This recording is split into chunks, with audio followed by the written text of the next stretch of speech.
देश में वंदे मातरम का मुद्दा एक बार फिर सियासत के केंद्र में है। जहां तमिलनाडु में शपथ ग्रहण समारोह में इसके गायन को लेकर डीएमके ने तमिल अस्मिता पर हमले का आरोप लगाते हुए राजभवन को घेरा। वहीं पश्चिम बंगाल सरकार के स्कूलों और मदरसों में इसे अनिवार्य करने के आदेश ने नया विवाद खड़ा कर दिया है। कहा जा रहा है कि ऐसा करके बीजेपी राज्यों पर अपना एजेंडा थोपने और स्थानीय भावनाओं को कुचलने का काम कर रही है। तो आखिर किस कोशिश में है बीजेपी और क्या है ये पूरा मामला, जानेंगे इस रिपोर्ट में। देश में एक बार फिर वंदे मातरम को लेकर सियासी बवाल शुरू हो गया है। मामला तमिलनाडु और पश्चिम बंगाल का है।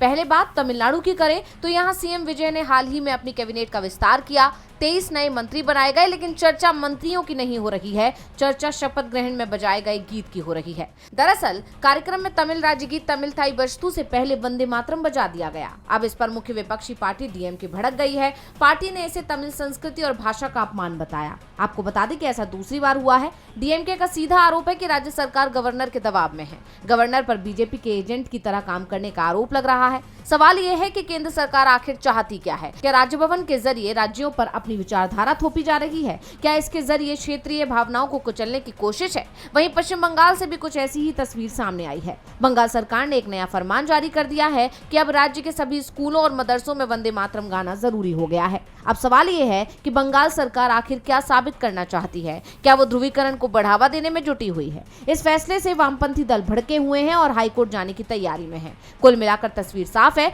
तमिलनाडु में केंद्र सरकार गवर्नर के जरिए अपना एजेंडा थोप रही है, तो वहीं बंगाल में तो अब वैसे ही बीजेपी आ गई है, तो ये सारा काम वो खुद कर रही है। डीवी लाइव की रिपोर्ट।